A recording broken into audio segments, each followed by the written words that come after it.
2023 was an incredibly fruitful year for modded Terraria. Many updates came to the Calamity mod and its incredible add-on, Infernum. Not only that though, cause we also got to see two brand new Calamity add-ons in the form of Hunt of the Old God and Wrath of the Gods, which both added incredibly complex and thought out bosses going by the name Guzma and nameless Didi. Catalyst mod also managed to add a few new flamethrowers and whips alongside some new sprites and sounds for Astra Gelden. Though, what can we expect to see from Calamity in 2024, you ask? Well, if I had to give a guess, the new Yaron sprite and the DOG rework will likely come out, perhaps even alongside their respective subworlds. Slime God also seems to be going through a few changes, such as there apparently being a second face to the Paladins now. We'll also be seeing a few new armor sets which seem to be related to those weird excavator worms you sometimes come across in the underground, which are also supposed to be getting some sort of rework. We're most likely gonna see changes to the aerialite, hydrothermic and daedalus sets. But right now the dev team seems to be focused on touching up the sunken sea. It's gonna look a bit more gloomy and gritty from the looks of things. Something we'll probably see much sooner though is whatever Dominic, the creator of Infernum and the Wrath of the Gods, is working on. If I had to give a random guess, it's probably a rework to the Noxus fight, which kinda got outshined by the brand new nameless Didi, which was by the way going to be called Serac before the Calamity team went grrr.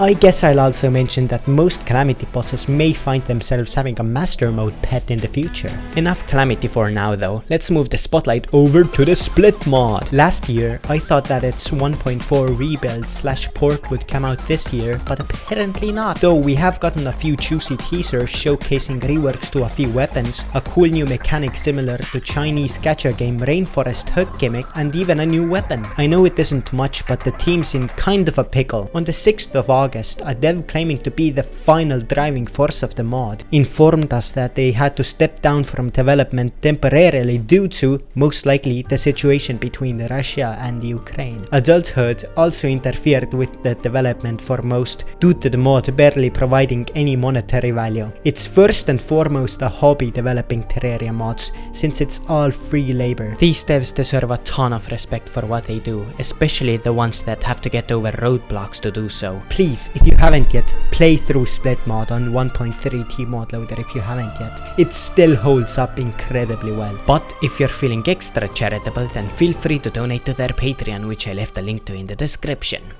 A mod that I haven't even played for a solid 4 years yet caught my attention and has a visibly promising future ahead is Shadows of Abaddon. Why? Well, the answer is simple. Shiny effects, oog, me likey, very edgy and cool. In other words, they recently released a 1.4.4 beta for the mod, which reworked some of their weapons and also the final boss of the mod, Nihilus, whatever. They've been hard at work on porting the rest of the content and reworking it. Currently, they're porting Jensen and Kree to 1.4.4 and soon after rework them as well. The current state of their AI is, well, how do I say this? Quite dated. Yeah, thank you. And then Terraria said, we are the polar opposites of one another. We are the Terraria Polarities mod 1.4. The Polarities mod in its current state hangs in configuration according to one of the devs. Bugs are being fixed, but it's difficult and an unexpected step of the process. The mod is still in 1.4.3 and has yet to port bosses such as Rift and Eisen, Self-Similar Sentinel, Hammerfash, Eclipixie, and Sean Polarities themselves. This mod throws some genuinely unique bosses at you, which all possess some weird gimmicks that most mods have been too scared to try out. Take Self-Similar Sentinel for example, which as its name suggests is self-similar. It quite literally turns itself into an Order 3 paragonal tiling in his second phase and is found in the fractal dimension. Whoever made this mod is clearly a massive math head. Math head. Next is the mod with the insect. And this banger-ass squid music, like what the fuck, Salvati, why'd you only post this on your SoundCloud and not your channel or Starlight River's channel? Why? Anyways, yes, we talking about Starlight River, the new kid on the block. Debatably. I mean, videos about it date back to like 4 years ago. Anyways, enough filler yappings, time for the real informative yappadoos. The centipede I showed you earlier was a spoiler image posted by Starlight River.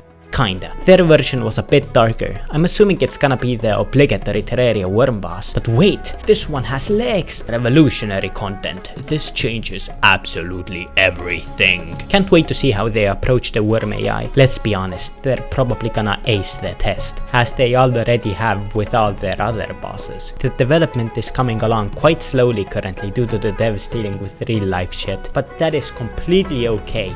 Right, viewer? Here's one of the devs giving you an example of what not to do after hearing this information. I've had some dudes fly off the handle about this in my DMs, like they do some sort of acrobatic fucking pirouette off the handle and win like a medal or some shit. So please don't harass any of us who were not posting LOL, something hobbyist, something passion project, etc, etc. That's really all there is to say on the matter.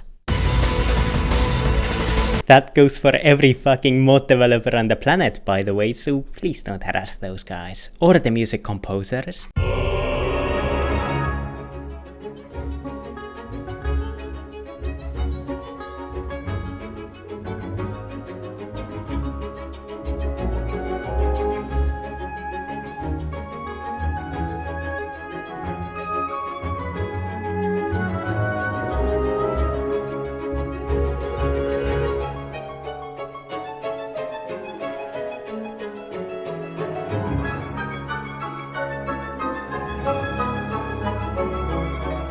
Breaking news! I have a cock clan. I just started the game and desperately need to grow my cock larger. So please join the hive. This is the code to the hive. So please join. And no gobbies. We don't need fucking gobbies. No gobbies. Don't donate those little fuckers. Fuck you, I hate gobbies.